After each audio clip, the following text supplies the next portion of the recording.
The Sales Proformance Show, your source of inspiration in the world of sales and business development. Here we blend cutting-edge sales strategies with personal development, helping you achieve not just professional success, but also personal fulfillment. You'll hear from the experts to help unlock your true potential. And now here's your host, David Sliman. Welcome back to the Sales Proformance Podcast Show, everybody. Here we dig in with the minds of leaders, innovators, and the best in the game. And I am thrilled to have our guest today. He's a true visionary. I grew up in the marketing and advertising space. And sometimes you meet people through the years and they stick with you. We met years back and he made an immediate impression on me. He's navigated his business from the start to a great organization these days. And I've had a firsthand experience to get a taste of his culture. And I can tell you what, this guy is a true leader. He has great strategic insights. I'm going to tell you, he's the best in the industry. And his company is going to keep growing as time goes on. And we've been doing some work together over the last year. And I got to tell you, every day I get more and more impressed.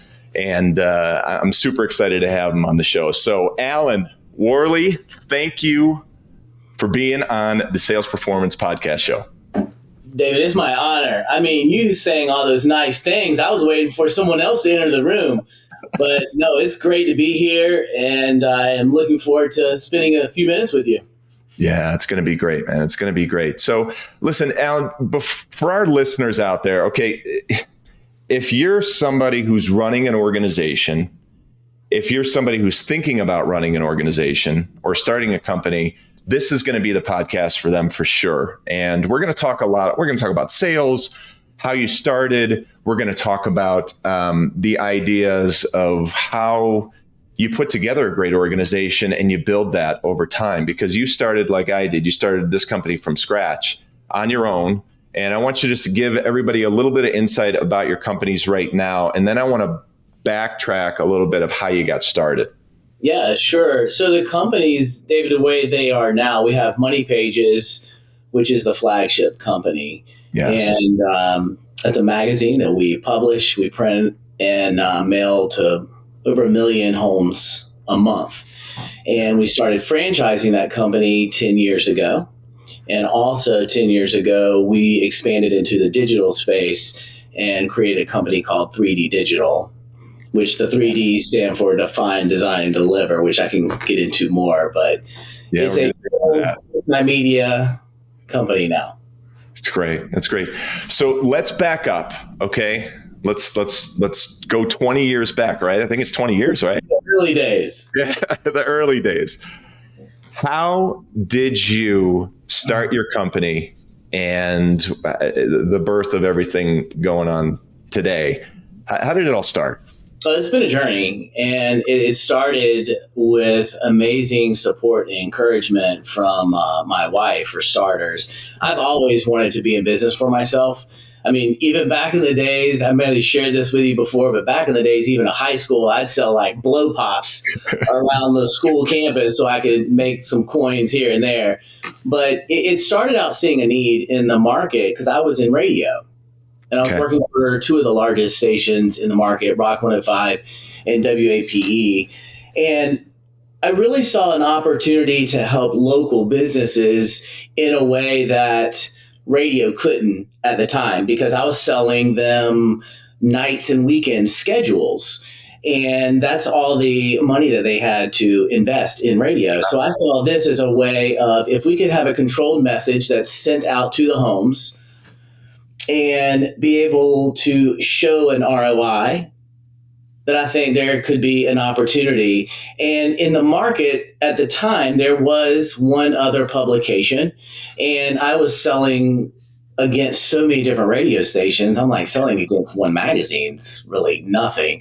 Yeah. And a lot of that naivete and focus probably was some of my biggest protections when I started, but we started in one area of Jacksonville. My wife encouraged me to go and follow our dreams. And I was the primary breadwinner before starting. I went from primary breadwinner to no breadwinner. Yep. The first 2 years.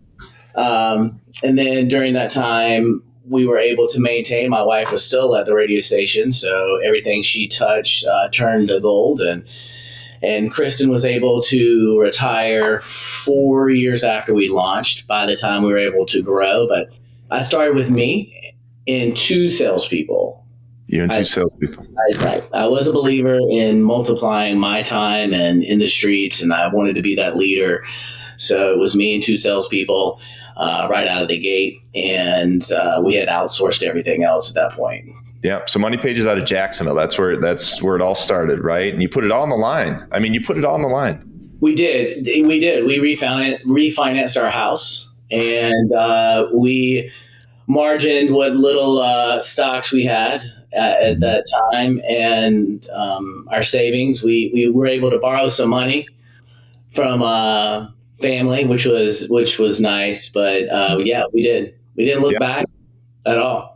Yeah. I mean, that is it right there, everybody. Okay. If you're thinking of, if you've got this desire, this burning desire to do it, you can't overthink it. You just got to jump in, and you're going to have to take some risks, and you're going to have to take some gambles. And if you believe wholeheartedly in what you're doing and your capabilities, you're going to be successful. And that's one of the many things that I respect about you is how you came up through this, because you started from scratch as I did. I mean, that was it. I mean, my first company I had $1,000 in the bank and my bills paid for 30 days, and I had to get out and do it. Right. Yeah. Right. Didn't have so many responsibilities at that time, but it's one of those things where you just got to put it on the line. Okay. So now let's talk. When did you know? Was there a defining moment at all where you knew, okay, I'm in the game, and I'm going to get it. Like, I'm going to take this thing pretty far? Well, David, in my head, I was in the game from the get-go, because when I left the radio station, I had this vision to be a competitor in Jacksonville, and there was no looking back. I had a lot of faith. I always knew that if it didn't work, I could go back and sell radio, TV, anything. But I think the biggest thing was when I had my first clients, they gave me a chance. And that's when I knew that I was going to be able to succeed. They gave me the chance to work with me when I didn't even have a magazine to show. I was walking out and said, hey, I had this idea. I want to mail to this many homes. They're like, do you have a product to show us, a sample? I'm like, no, I really don't.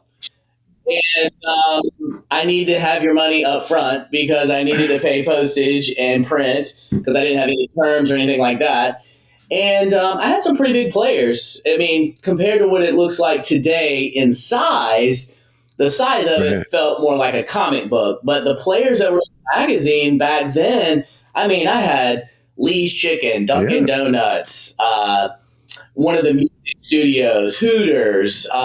We had on the very first cover, we had the boat show. It was great. It was really exciting. And I never thought that we wouldn't be successful. That's great, man. And that's the really the vision you got to have. Like it's all in, full go. And I think that's a funny story. Again, Alan and I, we've had these paths that were very similar. And I remember when we started our magazine, The Inside Coop, I literally went to like a little print shop and printed up like this fake demo of the magazine. They're like, well, who's this business? I'm like, well, we really don't have any businesses yet. We're launching this thing. So I totally know that story of going in and saying, yeah, and by the way, I need a check in advance or a credit card in advance so that we can get things rolling.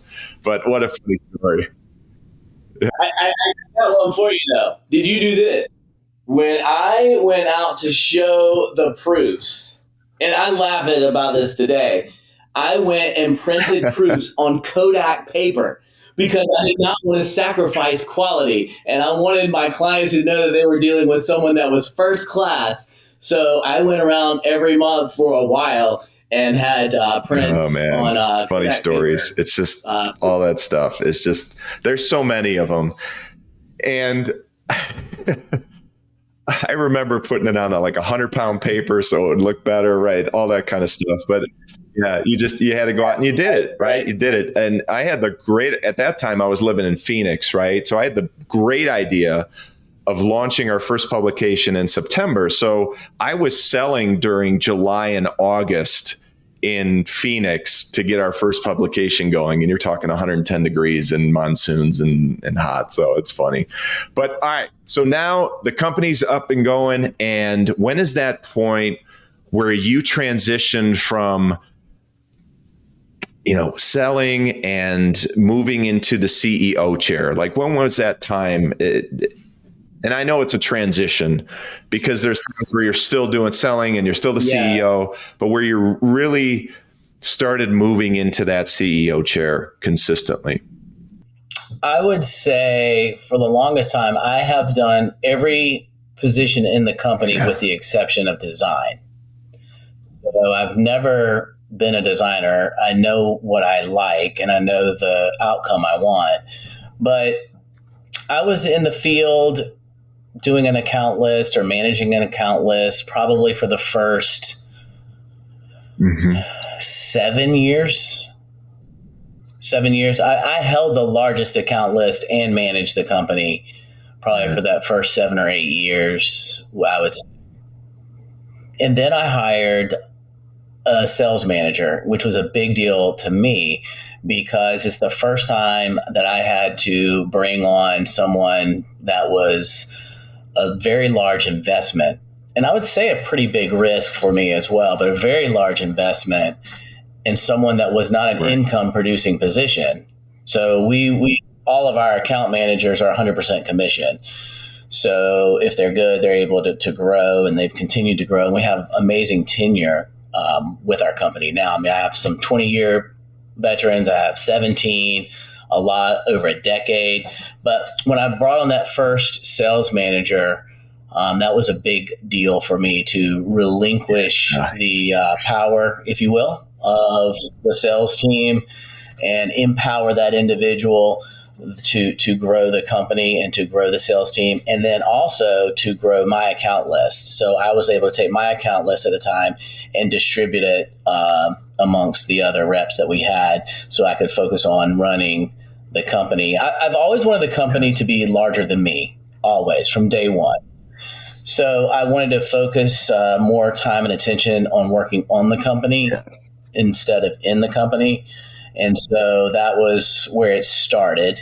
And we've only tried to fine tune it since then. And it's always evolving. I mean, you can always learn and grow and become more efficient. Yeah, the thing I want to really hammer on here is this idea. In order to grow an organization, you've got to put good people in place to do the things that especially from a startup, as you know, we come from those startup worlds, you have to learn the processes for the most part, or have really good people who can fill those gaps so that you can keep Xing up your business. That's how you're going to grow. And what's going to happen is you're going to get profitable, and then you're going to invest money back in. And so you're not going to be as profitable, but then you're going to hit that next tier. And then you're going to keep doing that. And you will not be, when you look back 5 years from now, 2 years from now, sometimes 1 year from now, you will not be in that same space. You will be doing different things, and you should be. And that's a real depiction of a company that's evolving, a real reflection of a company that's evolving when you're doing different things and more things as you go along and bringing on people and elevating the performance as you move. So that's great. Well, listen, since we're talking about team members, I know your company culture, and I got to tell you, everybody, it is one of the best I've seen. It's one of the best I've seen. He's got great people there. He has great organizational alignment, which I talk about a lot, from top to bottom. They know Alan's vision, and everybody seems to resonate with that. How have you gotten to this point? And again, I'm outside in looking in. You've done a spectacular job in putting together a great company culture. And can you speak to anything if you've got someone out there right now who really wants to improve their culture? What would you say? Well, I'm a big believer on working hard and playing harder. So we really do enjoy as a group being able to hunker down and go to battle together. But we also enjoy being able to relax, hang out, have fun, party together. There have been a number of times we've closed the company and gone on cruises together to as far as earning goals that we've achieved. But one of the things that I attribute the alignment that we have now as an organization and with our leaders is that we use we practice the EOS system. Gino Wickman came up with the entrepreneurial operating system. And I guess one of the first things that we needed to recognize was we were all doing our jobs well in our silos. We weren't really communicating with each other. So when Gino Wickman came up with this operating system, it was for the entrepreneur who was that visionary sort of person. And it's an organized way to get your leaders in tandem and going in the right direction together. And we have started working on that for the last 8 years, I would say. And we hired a facilitator right out of the gate. It was uncomfortable because when we started launching that system, part of it is handling issues. I mean, on our weekly meeting, 60 minutes of our 90-minute meeting, which is organized, is handling issues. And those issues could be with someone in the company. It could be with a client. It could be with one of us leaders that are in the room. But it's taken time, and we've worked really hard to all start going in that same direction. And I'm a part of an organization called YPO, and YPO was where I learned about EOS, and it was a very good operating system for us to use, and it's really helped us grow and go to the next level, and has helped us even hiring managers. So it's been good. Yeah, it's a great program. I got to tell you, if you really want to dig under the hood and start connecting like you said, you have these departments that work in silos, and then you start identifying your company mission, and then you start identifying the departments and what's important. It really does offer a lot of clarity. But again, a true testament to what you do, you executed on it, right? I've seen EOS systems where maybe they weren't run as efficient as they should have been, but it's a great framework. I think it's fantastic, especially with a growing company like you've had for so many years. It really does help out a lot, for sure. It's great. It's great. We've really enjoyed it, for sure. So we were talking about the emphasis and importance on a mission statement. What's your company's mission statement? And we're talking about the EOS, but how do you guide your decision-making process with the operation? So I know it's a two-part question, but the mission statement and then the guiding the process with your team. Well, our mission statement really is hinged around our core values. And that is where our core values are client experience above all else, do what it takes, and do the right thing. Because at the end of the day, we are there to help businesses make money and help readers save money.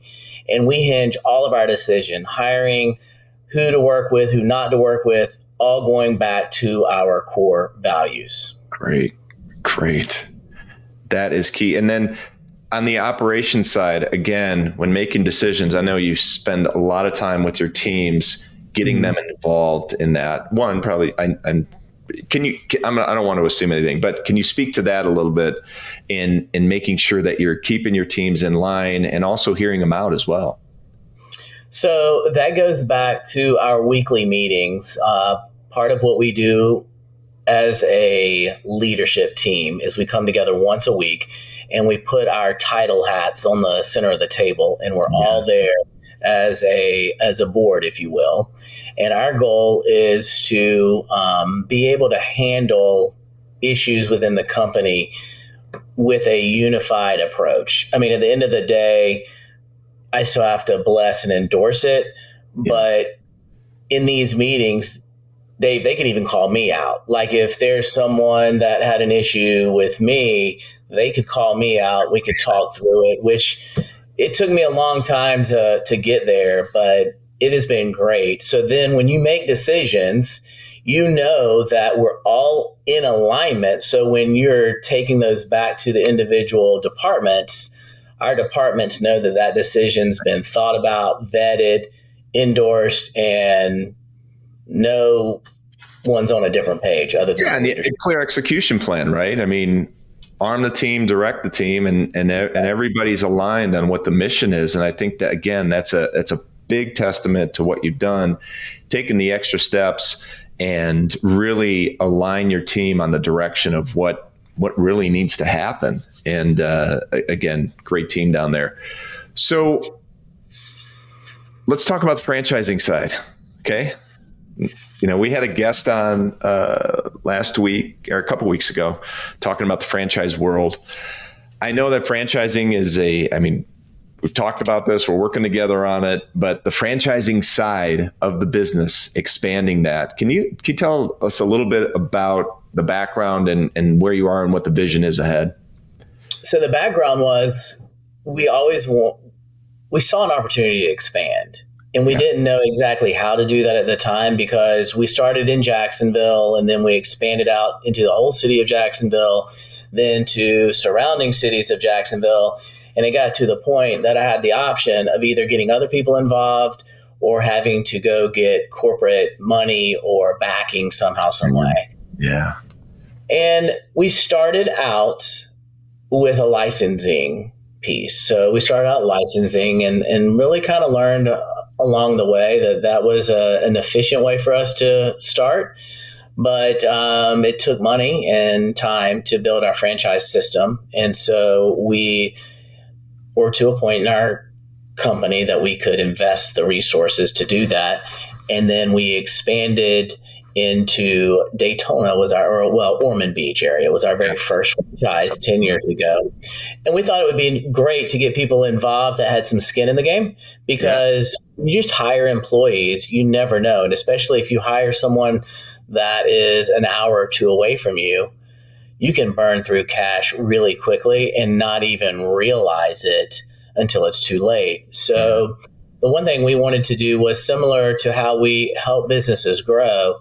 We've had the heart of wanting to help individuals grow as well. And knowing that we have a system that helps community, that helps businesses, we are able to take that and expand it throughout the United States in a proven way that can allow individuals efficiently to be able to be a business owner themselves. So we wanted to be able to take our dream and let other people have a piece of the action and be able to be a part of the journey with us. That's the biggest. That was the thing. That's the thing I love the most about when we were expanding. Because again, so much alignment here.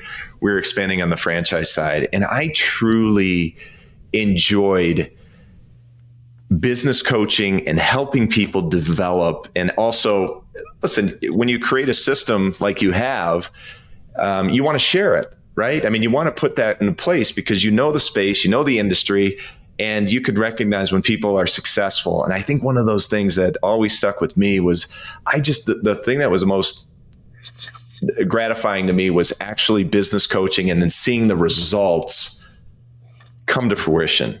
And I love that. I love that part about it. Me too. Yeah. What markets are you in? Well, right now we're in 6 states outside of Florida.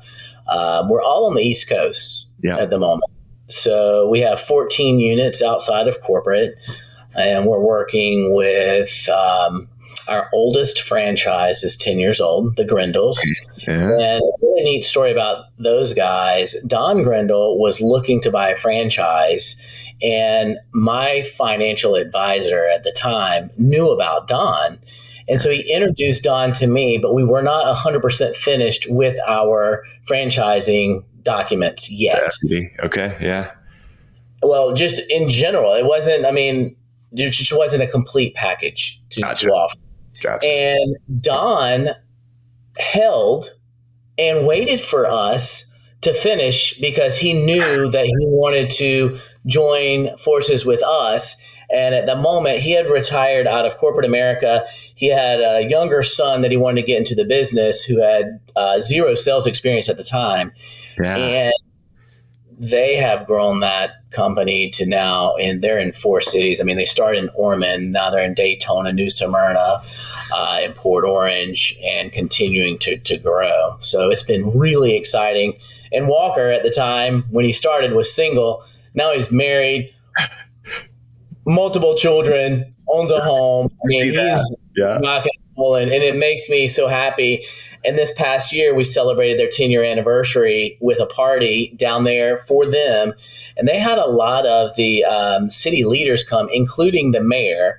And they actually gave they gave Don and Walker the naming rights for that day. They actually commenced a day for Don and Walker and a Money Pages day in Daytona. It was really, really cool. That's fantastic. It is, man. It's really exciting to see people just take it to another level. And obviously they've been here for 10 years and they're running a super successful business. And it's a true testament again to your system and really developing that. And I know we'll talk more about that, but I know you're focused on developing that out there. And I think obviously coming from the space, it's a great business model in the low overhead space. And if you can sell and get in the community like they are, if they're meeting with the mayor, they're really embedded with the community. And I think that's a great approach when you're developing it out. All right. So let's talk about, I'm going to switch gears now, right? I'm going to switch gears. Let's talk about 3D digital. What was the idea, about by getting that together and adding that to your... With the world of digital, I find it interesting because people ask us all the time in comparison to Money Pages. They're like, well, I'm glad you went into digital because that's probably taken over everything. Well, in reality, it's not. Money Pages is still our flagship product. Yeah. But years ago, our clients enjoyed and appreciated what we gave them as a product and the quality of it. So they would ask us, they were like, hey, Alan, do you guys do websites? And we're like, no, we don't do websites. Mm-hmm. And then we kept going. Next thing you know, social media was a buzz. And they're like, hey, we sure would love for you to help us in social media. Do you do that? And we're like, no, we don't do that either. What about that behavioral marketing, those ads that follow you around? Do you do that? I'm like, no, we don't need to do that. Well, I kept saying no, Dave, so many times. I kept pushing people to other companies. And then I found myself pushing people to my competitor. And I'm like, well, no, wait up. Time out. Right. We're going to figure this out. So, of course, being the entrepreneur that I am and half crazy, I'm like, well, we'll launch another company and we're going to go into the digital space because we have all of these account managers and we have clients that want to do business with us. So why not? It seems like a no-brainer. Well, what that no-brainer turned out to be was a very much a brainer because it didn't work out exactly the way I wanted to at the time because we launched a company, outsourced everything, and come to find out the quality wasn't there, the turn time wasn't there, and ultimately even the sales were not there. So we had to fine-tune that. Once we were encouraged into that space, we said, all right, if we're going to do it, we need to do it like we have done Money Pages. So we invested into our infrastructure. We hired the team of people in-house, even when we didn't have the sales to do it. But at least then we had the crew that supported the story that we were telling in the market. So when we went to go and sell the digital assets that we are able to sell, we have the team of people in-house that are doing that from start to finish. And it has grown. For the last 10 years, it has really developed and grown, and it has opened up different categories of business. What I thought was going to be a lot of Money Pages clients has turned into being diverse categories that we haven't even within Money Pages. But it's been a great, fun, exciting journey with that too. And having the multimedia approach is pretty nice. And listen, business owners, sales professionals, anybody out there, if you keep hearing something like, hey, do you do digital? Do you do digital? Do you do digital? As an owner, like you said, you found a way. You have to keep evolving. And again, that X'd up your business, which is great. And if you're a sales professional out there or someone leading the charge in the field, bring it to your company, because it might be another great opportunity to build value for your customers. And I think that's what you identified first is, man, I keep asking about it. And then secondly, why am I passing? Why can't I keep pushing off this business to somebody else? I love that. I want to take advantage of it, but you take it in steps, just like you did. I want everyone to just think about what Alan said. He took it in steps. He started outsourcing, okay, and then he realized after a time that he was going to bring it in-house. He just didn't just jump all in. He had to learn his way and really find his path on that. So I again respect the fact that you recognize that and you were very calculated, it seemed, in the way that you developed that. So good stuff, man. Really good stuff. All right. So talk to me. What are the long-term goals and aspirations of Money Pages and 3D Digital? And, are there any projects on the rise? I'm sure that I know there are, but I'm just going to let you answer that. Well, you had asked me earlier. We're currently in the Carolinas, in Virginia, and Florida, and Georgia, Tennessee. It'd be great to go across the country. We have the system to do it. So our long-term plan is continue to move across the country. We're aligned with our relationships that will allow us to grow that way. For the longest time, we've tried to find different avenues of growth. We work with some broker companies. One of the best decisions I think we've made recently is aligning ourselves with you, Dave, you and Jim. Thanks, man. It's been great because, as you mentioned, we really hit it off from the very first time we met. And that was actually in Denver. Yeah. And so I think with the system that we have, the team that we have, and now with working with you and some of the broker relationships, we're poised for a lot of growth. I know that we've had a lot of activity already in just the first 2 months of this year. It's been exciting.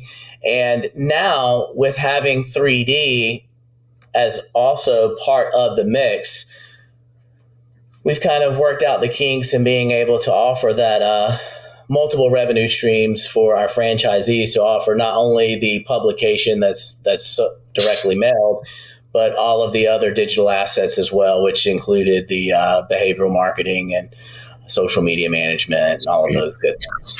Listen, I will say this because we've worked intimately together, and there are companies I've consulted for and done work for who say, hey, we're ready to grow.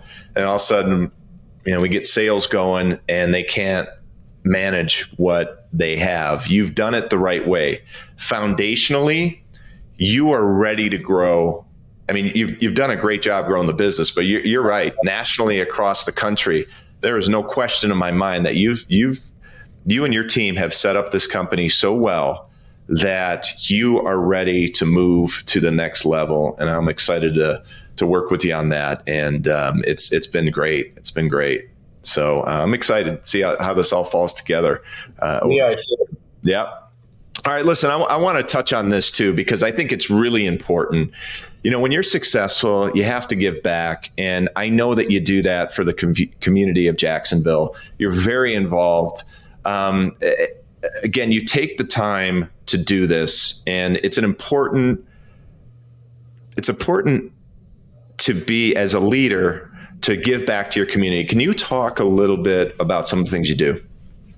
Well, we are really involved corporately. That's something that we've tried to put into the fabric of our organization. So right out of the gate, we've been involved in Dreams Come True. And we started out probably most aligned with Dreams Come True, which is a local wish granting organization here in Jacksonville. And then as we grew, we launched into Money Pages Foundation, and my wife, Kristen, is the one who's the executive director of the foundation. And that gives us the opportunity to pour into other organizations throughout the city. We're a part of the Gator Bowl Association, and they have a charities arm that has so many different avenues of the way that they're helping the local youth through sports, their teachers. We also are part of the American Heart Association, and we give back there as well to Fellowship Adventures and FCA, just to name a few. But when we started the foundation for Money Pages, it allows our team and others to give to the foundation to be able to help pour into Jacksonville and other organizations throughout. One of the things we do now is our golf tournament. I think I had told you about that, Dave. We wanted to do a golf tournament to celebrate our anniversary for 20 years. And during that time, we've been able to expand that golf tournament. And now it sells out every year. Our sponsors sell out. And that's probably the largest fundraising effort that we do throughout the year is that. But we definitely try to pour back into the community however we can, not only Kristen and myself, but the Money Pages team as a whole. We get behind Dreams Come True on their walk too, and we have a competition within the organization of who can raise the most amount of money, and we give out prizes, and we all walk together. It's pretty cool. It's fantastic. It's fantastic. Alan, I want to thank you for being on the show today. Everybody, he is a true leader, not only professionally, but personally. And I want to thank you for being on the show. Where can people check you out, company, all that good stuff? Where can they find you? Yeah, well, Dave, it was great being on the show today. I appreciate you spending time with me. And yeah, if you guys would like to check us out, you could go on to moneypages.com and learn more about our organization, or 3ddigital.com and learn more about the digital side. And of course, I have to do the selfish plug, Dave, for anyone that's looking to get into business for themselves. Go ahead, man. Moneypagesfranchising.com. Go ahead, buddy. I love it. I love it. Absolutely. Absolutely. Well, listen, Alan, thanks again for being on that show. It was dynamite. And check us out at salesproformance.com. Like this, subscribe to it, share it. We appreciate all your support out there, and keep getting down to business, and we will see you next time. Appreciate it.